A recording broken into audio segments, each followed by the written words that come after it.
Hello class 10, कैसे आप सभी? जबरदस्त मस्त एकदम होंगे बिल्कुल। कल हम लोग जो है वो बात किए थे पेयर ऑफ लीनियर इक्वेशन के एक एपिसोड का। उस पेयर ऑफ लीनियर इक्वेशन में हम लोग इसका जनरल फॉर्मूला समझे थे। हम लोग ये समझे थे कि ये जो लाइन है वो जो जनरल फॉर्मूला दो इक्वेशन है वो दो इक्वेशन आपस में कैसे रिलेट होते हैं।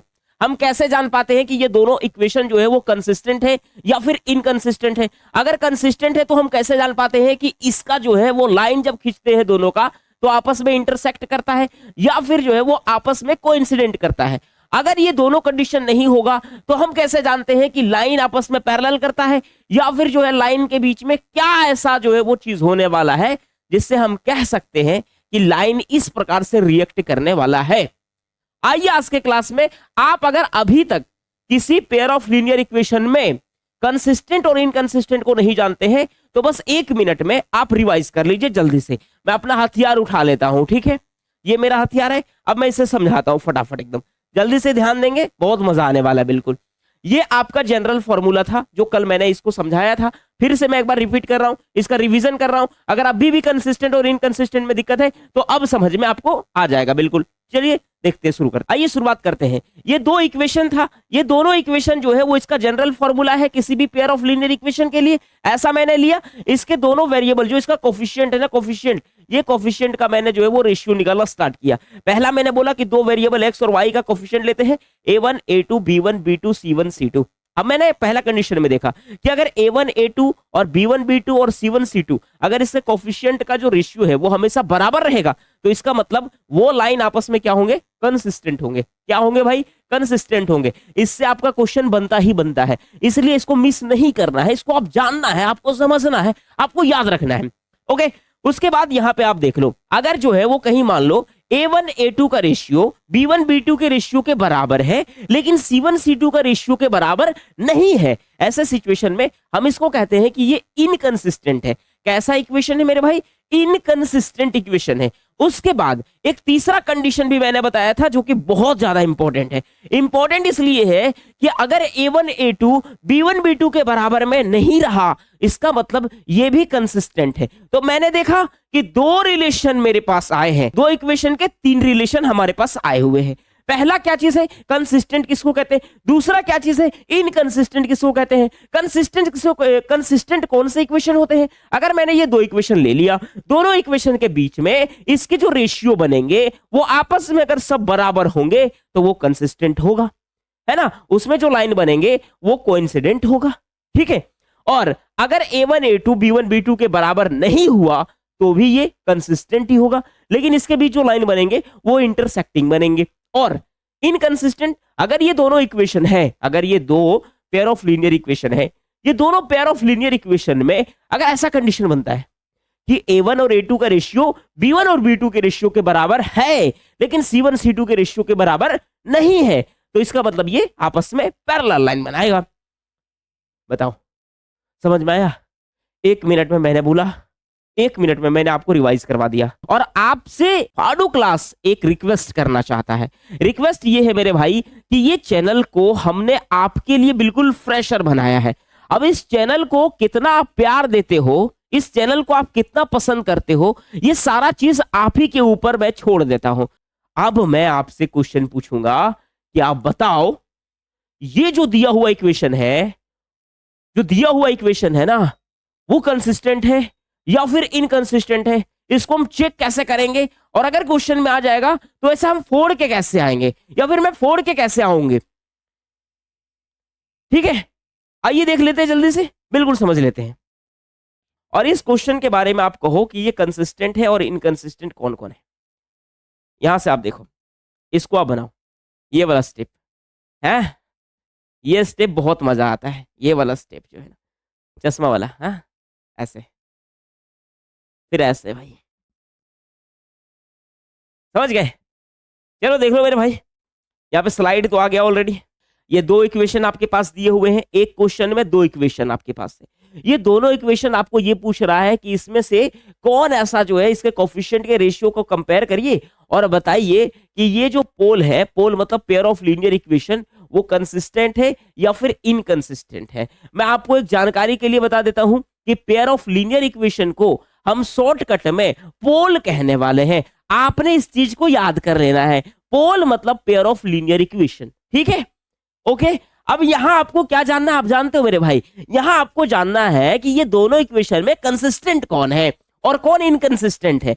हम कैसे जानते हैं, हम कैसे लिखते हैं कि ये कंसिस्टेंट है या फिर इनकंसिस्टेंट है, उसको जानने के लिए हम सभी के कोफिशिएंट को पहले लिखेंगे, कोफिशिएंट का रेशियो निकालेंगे, रेशियो जो कहेगा वही हम कहेंगे, वही हम करेंगे। आइए देखते हैं, रेशियो चेक करते हैं फटाफट। देखो भाई, यहां से देख लो, पहला इक्वेशन तो ये है मेरे भाई और दूसरा इक्वेशन ये है।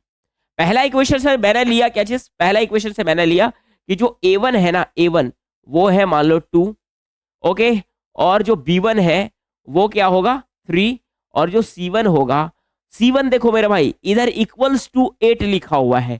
इसका मतलब अगर इसको यहां पे ले आएंगे यहां पे, तो ये क्या हो जाएगा, माइनस का 8 होगा, इसलिए ये माइनस का 8 होगा। क्या आपने समझ लिया मैं क्या कह रहा हूं? सो हाँ, इक्वेशन को सॉल्व करके अगर मैंने इसको इधर ले आया यानी LHS की तरफ ले आया, तब का मैं बात कर रहा हूं। और दूसरे इक्वेशन ये है, तो इससे हम लोग देख लेते हैं सर A2 क्या है। तो A2 है 4, ओके सर। B2 क्या है, B2 है माइनस का 6, और C2 क्या है मेरे भाई, C2 क्या है, C2 है माइनस का 9। इस 9 को मैंने यहां से यहां ले आया। बोलोगे समझ में आया? आया समझ में? कोई दिक्कत तो नहीं है? बिल्कुल कोई परेशानी नहीं है, कोई परेशानी नहीं है। आइए हम लोग कंपैरिजन करते हैं। कंपैरिजन इसके रेशियो से करते हैं, रेशियो से करते हैं कि क्या आने वाला है, ठीक है, क्या आने वाला है। तो सबसे पहले हम लोग क्या करेंगे, चेक करेंगे। चेक क्या करेंगे मेरे भाई, चेक करेंगे कि A1 A2 का रेशियो क्या कहता है, A1 अपॉन A2 का रेशियो क्या कहता है। A1 कितना है, 2 है, अपॉन का 4 है, 2 है अपॉन का 4 है, ठीक है। तो यहाँ पे अगर मैंने इसको डिवाइड कर दिया तो 1 अपॉन का 4, 1 अपॉन का 2 आया इसका वैल्यू। A1 अपॉन A2 का वैल्यू 1 अपॉन 4 आता है, ओके। फिर मैंने जो है वो यहाँ पे बोला क्या चीज कि सर मैं देखता हूँ B1 अपॉन B2।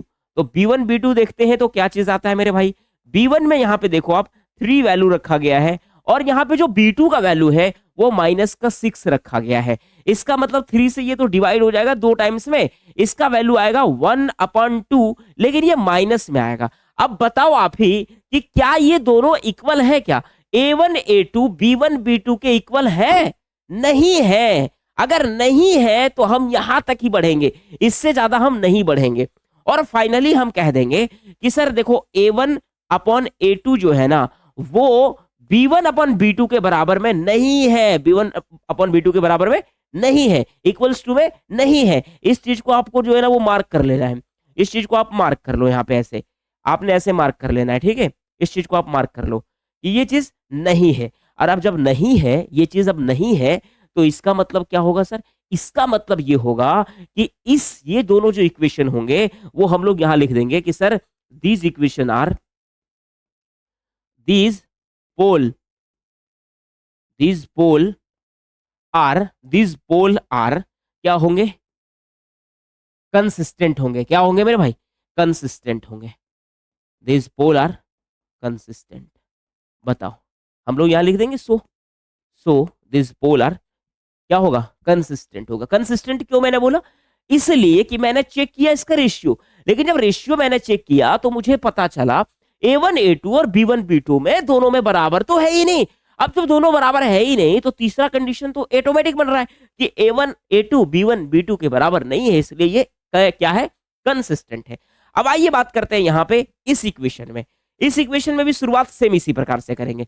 यहाँ पे आप पहला ये इक्वेशन को देख लो। अब कोई ऐसे मेरे महारथी भाई हैं जो चाहते होंगे कि इसको सर सॉल्व करके बता दो, तो पहले इसको सॉल्व कर लो। सबसे अच्छा तरीका यही है कि इसको सॉल्व कर लो। तो 5x लिखो, माइनस का 3y लिखो और माइनस का 11 लिख दो और इक्वल्स टू 0 कर दो। इसको ऐसे फॉर्म में करो जो a1x प्लस का b1y प्लस का c1 इक्वल्स टू 0 होता है, ऐसे फॉर्म में आप कर दो। और आपने यहां से अगर कहीं सॉल्व करना है तो आप इसको ऐसे लिखो कि माइनस का 10x और प्लस का जो है वो 6y और माइनस का 9 और इक्वल्स टू 0। आपने ऐसे कर देना है, कोई दिक्कत नहीं है, हमें तो कोई प्रॉब्लम नहीं है, आपको भी कोई प्रॉब्लम नहीं होना चाहिए, कोई यहाँ से इशू नहीं है, कोई इशू क्रिएट नहीं होता है। हम मेरा मिशन क्या है, मेरा मिशन है इनकंसिस्टेंट को चेक करना और कंसिस्टेंट को चेक करना। हम इनकंसिस्टेंट और कंसिस्टेंट को चेक करने के लिए क्या करते हैं, हम लोग कोफिशिएंट का रेशियो निकालते हैं। तो उसके लिए हमको क्या करना पड़ेगा, कोफिशिएंट पता करना पड़ेगा। कोफिशिएंट क्या होता है मेरे भाई, आइए देख लेते हैं यहां से।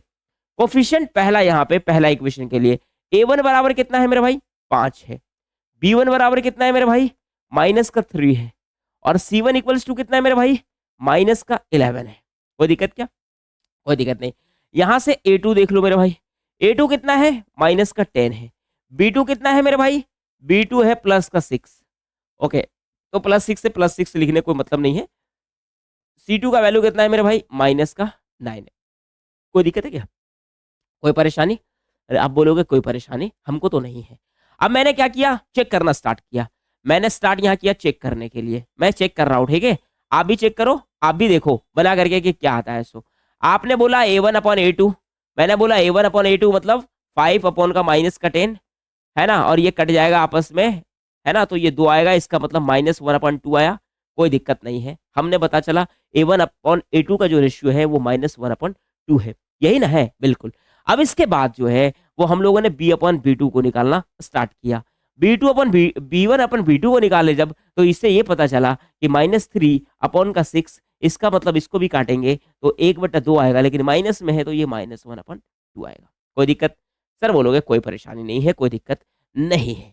इसके बाद मैंने c1/c2 को निकालना स्टार्ट किया। क्यों? क्योंकि यहाँ पे मैं देख रहा हूँ कि दोनों चीज इक्वल आ रहे हैं, इसलिए मुझे ये चीज निकालना बहुत जरूरी है। तो c1/c2 मैंने देखा तो क्या देखा सर, -11 अपॉन का -9। इसका मतलब ये सर क्या आता है, ये माइनस माइनस खत्म हो जाएंगे और 11/9 आ जाएंगे।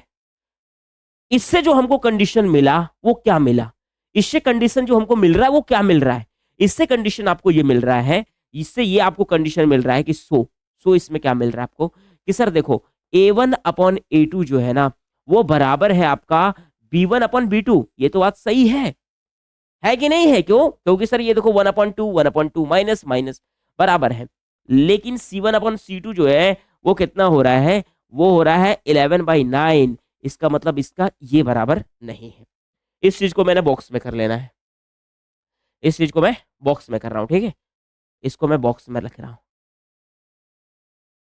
ओके, इसको मैं बॉक्स में कर दिया। आपको कोई परेशानी नहीं है, कोई दिक्कत नहीं है, इस चीज को मैंने बॉक्स में कर दिया। चलो, हो गया हो गया हो गया हो गया।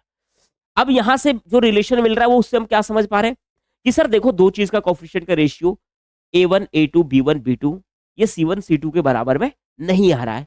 इसका मतलब ये जो होगा वो क्या होगा, इनकंसिस्टेंट वाला जो है वो प्रॉपर्टी को फॉलो करेगा। क्या करेगा, है ना, इनकंसिस्टेंट। क्यों इनकंसिस्टेंट, यही बताए थे। सो these equation so these equation are inconsistent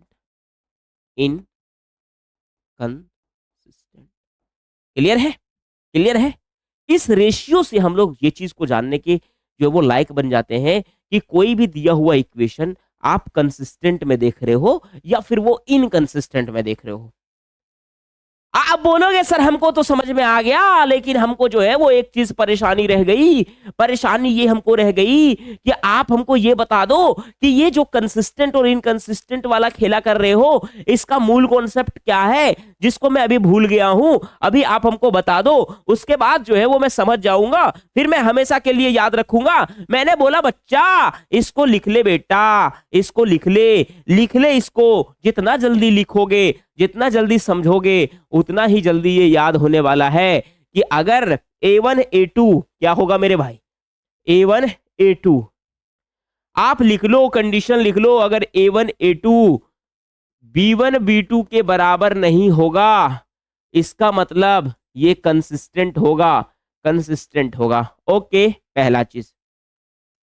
दूसरी बात, अगर a1 a2 b1 b2 के इक्वल में है और c1 c2 आपस में सभी रेशियो बराबर हैं, तब भी ये क्या होगा, ये कंसिस्टेंट होगा। लेकिन एक ऐसा रेशियो आता है कि a1 a2 b1 b2 के बराबर तो है, लेकिन c1 c2 को धोखा देके और इसको जो है वो दिल तोड़ दिया, तो समझो कि ये क्या बनेगा, इनकंसिस्टेंट बनेगा। क्या बनेगा, इनकंसिस्टेंट बनेगा। आप कहोगे ये चीज हमको याद हो गया। अब याद हो गया मेरे भाई। अगर आपको कंसिस्टेंट और सॉरी अगर आपको कंसिस्टेंट और इनकंसिस्टेंट दिया रहेगा बनाने के लिए, आपको हमेशा यही बात याद रखना है। याद हो जाएगा, समझो आपका खेल जो है वो आपने जो है वो कंप्लीट कर लिया, आपको कोई परेशानी नहीं है। एक अगले कॉन्सेप्ट कंसिस्टेंट और इनकंसिस्टेंट से ये चीज आ जाता है। अगला कॉन्सेप्ट आपका इस रिलेशन से बनता है कि एक बात हमको बताओ, अगर दो लाइन आपस में कंसिस्टेंट है तो वो दो लाइन आपस में क्या होगा? इंटरसेक्टिंग होगा, कोइंसिडेंट होगा, या फिर कैसा होगा? आप समझ रहे हो कि मैं क्या कह रहा हूं? सो मैं सबसे पहले वो चीज को समझा देता हूं कि मैं लाइन वाइन जब कहता हूं ना, तो आपको अगर कहीं फील नहीं होता होगा तो आप इस चीज को समझ लीजिए। समझिएगा कैसे, देखिएगा ध्यान से। मान लो कि आपने एक लाइन ऐसे खींचा, एक लाइन आपने क्या किया, ऐसे खींचा, ओके, और दूसरा लाइन आपने ऐसे खींच दिया। आप बोलोगे ओके कोई बात नहीं है, आप कहोगे कोई बात नहीं है, आप मैं ऐसे खींच लिया, कोई परेशानी नहीं है। और इसको मैंने क्या बना दिया, क्वाड्रेटिक। इसको मैंने क्या बना दिया, कोऑर्डिनेट्स बना दिया। क्या बना दिया इसको मैंने, कोऑर्डिनेट्स बना दिया। अब हमारे पास दो इक्वेशन है ना, तो दो इक्वेशन होने के कारण से हमारे पास दो गो लाइन खिंचाने का चांसेस बनता है। हमारे पास ये एक कोऑर्डिनेट हो गया, इस कोऑर्डिनेट में हमारे पास दो लाइन खिंचाने की संभावना दो इक्वेशन से बनता है। जैसे ये हमारे पास दो इक्वेशन है, तो ये दो इक्वेशन हमारे पास है, ये दो इक्वेशन से हम लोग दो लाइन खींच सकते हैं, दो लाइन खींच सकते हैं। अब दो लाइन का प्रॉपर्टी क्या होता है, दो लाइन का प्रॉपर्टी ये होता है मेरे भाई, दो लाइन का प्रॉपर्टी ये होता है कि चाहे तो दोनों लाइन आपस में कैसा बन जाए, कैसा बन जाए, कैसा बन जाए, आपस में पूरी तरीके से पैरेलल बन जाए। क्या कहते हो, यही ना हो सकता है कि दो लाइन आपस में क्या बन जाए, पैरेलल बन जाए, पैरेलल बन जाए। या फिर जो दो लाइन है, या फिर जो दो लाइन है, या फिर जो दो लाइन है वो आपस में कैसा बन जाए, इंटरसेक्टिंग बन जाए। यही ना कहोगे आप बोलोगे बिल्कुल यही कहेंगे। या फिर इसके बाद भी दो लाइन ऐसे हो जो आपस में एक लाइन के ऊपर दूसरे लाइन ही बन जाए। यही ना कहोगे आप, बोलोगे बिल्कुल यही कहेंगे हम। तो ऐसा जब हो जाए तो समझना कि ये दो लाइन का मैं ग्राफ का बात कर रहा हूं, जो आपस में इंटरसेक्ट कर सकता है, आपस में कोइंसिडेंट हो सकता है, या आपस में यानी कि आपस में कोइंसिडेंट हो सकता है ना, और आपस में पैरेलल हो सकता है। मैंने यही चीज आपको मैंने समझाने का कोशिश किया। चलिए अब इसको आप बोलोगे सर इसको हटाओ, कोई बात नहीं, इसका काम हमको अभी फिलहाल नहीं है। चल भाई तू चल जा यहाँ से, तू चल जा, तुम्हारा भी जरूरत नहीं है, भाग जा यहाँ से। चलो अब देखो, अब हमको क्या बोला है, अब समझिएगा इस क्वेश्चन को, समझिएगा इस क्वेश्चन ने आपका जो है वो दिमाग खोल देगा बिल्कुल। ये क्वेश्चन कह रहा है कि हमको ये बताओ कि पेयर ऑफ लीनियर इक्वेशन के जो लीनियर इक्वेशन है वो उसके लाइन आपस में इंटरसेक्ट करते हैं, या आपस में पैरेलल होते हैं, या आपस में कोइंसिडेंट होते हैं।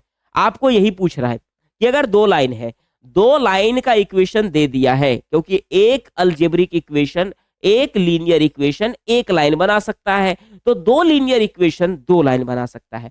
तो ये दोनों लाइन है ना, कोऑर्डिनेट एक्सिस पे आपस में इंटरसेक्टिंग होगा, पैरेलल होगा, या कोइंसिडेंट होगा। ये प्रॉपर्टी को हम कैसे समझ पाएंगे, कैसे इसका आंसर बता पाएंगे, आइए वो चीज को चुटकियों में समझ लेते हैं। आइए देखते हैं, ठीक है।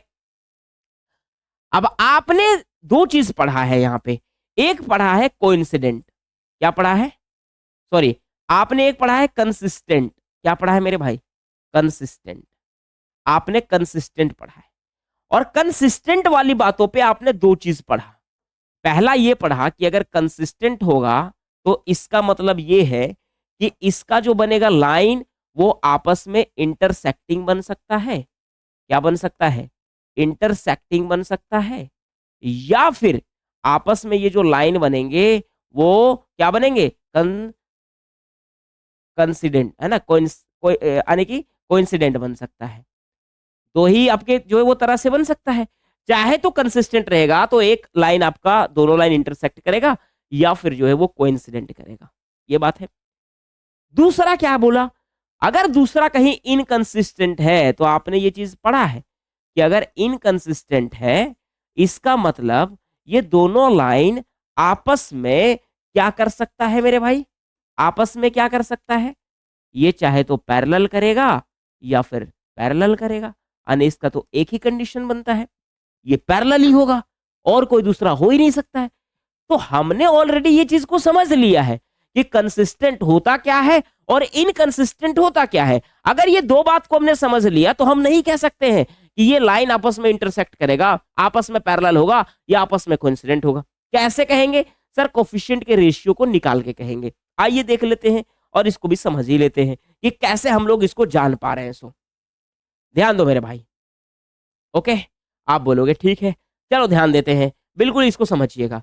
ये दोनों लाइन के हमको क्या करना है? कोफिशिएंट का रेशियो पता करना है। सबसे पहले मैंने यहां पे लिखा कि A1 हमारे पास क्या दिया हुआ है? 5 दिया हुआ है, और हमारे पास B1 क्या दिया हुआ है? -4 दिया हुआ है, और C1 हमारे पास कितना दिया हुआ है? 8 दिया हुआ है। कोई दिक्कत नहीं है क्या? कोई परेशानी नहीं है? बिल्कुल कोई परेशानी नहीं। A2 कितना दिया हुआ है मेरे भाई? A2 7 दिया हुआ है, B2 6 दिया हुआ है, और C2 कितना दिया हुआ है? -9 दिया हुआ है। यही ना आपके पास है? आप भी बोलोगे एकदम बिल्कुल सर यही बात हमारे पास दिया हुआ है। मुझे क्या करना है? मुझे चेक करना है कि इसका रेशियो होता क्या है। मुझे क्या करना है? मुझे ये बात को चेक करना है कि इसका रेशियो क्या होता है। मुझे ये चेक करना है। मुझे ये चेक करना है कि इसका रेशियो क्या होता है। मैं निकालना शुरू किया कि A1 अपॉन A2 का वैल्यू क्या होता है। तो A1 अगर 5 है तो A2 का वैल्यू कितना है? 7 है। इसका मतलब A1 A2 का वैल्यू जो है वो 5/7 हुआ। कोई दिक्कत हमारे पास नहीं है। पहला चीज ये निकल गया। दूसरा हमने जो निकालना स्टार्ट किया कि B1 अपॉन B2 क्या है। B1 अपॉन B2 कि B1 अपॉन B2 जो है वो क्या है। आप बोलोगे सर -4/6 है। इसको मैंने थोड़ा सा सॉल्व किया तो ये 2 आया और ये 3 आया। इसका मतलब आप बोलोगे सर -2/3 है। ओके, और तीसरा आप सॉरी, तीसरा आपने निकाल लिया C1 अपॉन C2 क्या होने वाला है। आपने बोला 8 अपॉन का -9 है। इसका मतलब ये -8/9 होने वाला है। अब मैंने आपसे रिलेशन में पूछ दिया कि बताओ A1 और A2 के बीच रिलेशन B1 के B2 के बीच के रिलेशन से क्या रिलेशन बना पा रहा है। आप कहोगे सो A1 A2 का जो रिलेशन बनने वाला है सर वो क्या बनने वाला है। आप देख लो कि A1 अपॉन A2 ये जो है वो B1 अपॉन B2 के बराबर में नहीं है। पहला, जब ये पहला ही कंडीशन जो है वो सॉल्व हो गया है तो हमको C1 अपॉन C2 से दिखाने का कोई मतलब नहीं रह जाता है। इसलिए हम कह देते हैं ऐसे कंडीशन बनने के कारण से, इस कंडीशन को फॉलो होने के कारण से इसको ऐसे कह सकते हैं कि ये इक्वेशंस क्या करेंगे? इंटरसेक्टिंग लाइन बनाएंगे ना है ना। ये क्या बना लेंगे आपस में? इंटरसेक्टिंग लाइन बना लेंगे। आप बोलोगे यहां पे समझ में आया? कोई दिक्कत नहीं है, बिल्कुल कुछ भी परेशानी नहीं है, कोई परेशानी नहीं है। आपने यहाँ पे इसके बाद दूसरा इक्वेशन आपके पास दिया हुआ है। इस इक्वेशन में आपको ये पता करना है कि अब इस इक्वेशन के बारे में बताओ कि ये जो है वो एक पॉइंट पे इंटरसेक्ट करेगा, ये पैरेलल होगा या फिर ये जो है वो कोइंसिडेंट होगा। यही ना बात है? हाँ बिल्कुल। तो आइए हम लोग देख लेते हैं। सबसे पहले हम लोग क्या करते हैं सर? रेशियो का पता करते हैं, है ना। सबसे पहले रेशियो का पता करते हैं कि कोफिशिएंट का रेशियो क्या होने वाला है हमारे पास। हमने A1 पता कर लिया और हमने A2 भी पता कर लिया कि भैया एक 9 है और एक 18 है। अगर B1 के बारे में पूछा जाए तो एक 3 है, और B2 के बारे में पूछा जाए तो ये 6 है, और इसके बाद अगर C1 के बारे में पूछा जाए तो ये 12 है, और C2 के बारे में पूछा जाए तो ये 24 है। भाई कोई दिक्कत नहीं है, कोई परेशानी नहीं है। अब इसके बाद हमने क्या करना है? सबका रिलेशन निकालना है। रिलेशन में निकाल देता हूं यहाँ पे फटाफट, जो इसका रेशियो का रिलेशन में निकाल दे रहा हूँ। थोड़ा सा कलर में चेंज करता हूँ जहां से आपको समझ में जल्दी आएगा।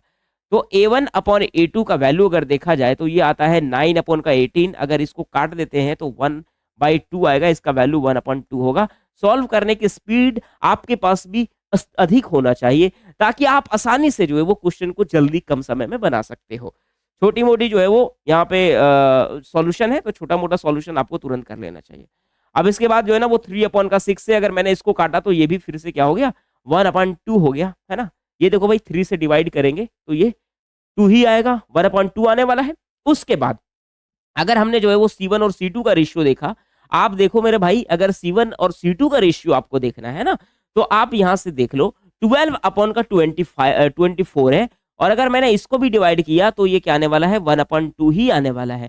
अब यहां से एक चीज तो क्लियर हो गया। क्लियर क्या हो गया कि सर देखो सभी का रेशियो, A1 का रेशियो, A1 A2 का रेशियो, B1 B2 का रेशियो और C1 C2 का रेशियो, सभी रेशियो आपस में जो है वो क्या है, इक्वल है। इसका मतलब सर मैं कह सकता हूं कि ये सभी जो इक्वेशन का जो वैल्यू है, सो हम यहां से कह सकते हैं A1 A2 इक्वल्स टू क्या है, B1 B2 है, इक्वल्स टू क्या है, C1 C2 है। और इस क्रिटेरिया को फॉलो करने वाला जो भी हमारे पास दिया हुआ था कंडीशन, उसमें ये चीज पता चला था कि ऐसा अगर कोई फॉलो कर देता है तो वो लाइन आपस में क्या हो जाते हैं, आपस में क्या हो जाते हैं, अरे यार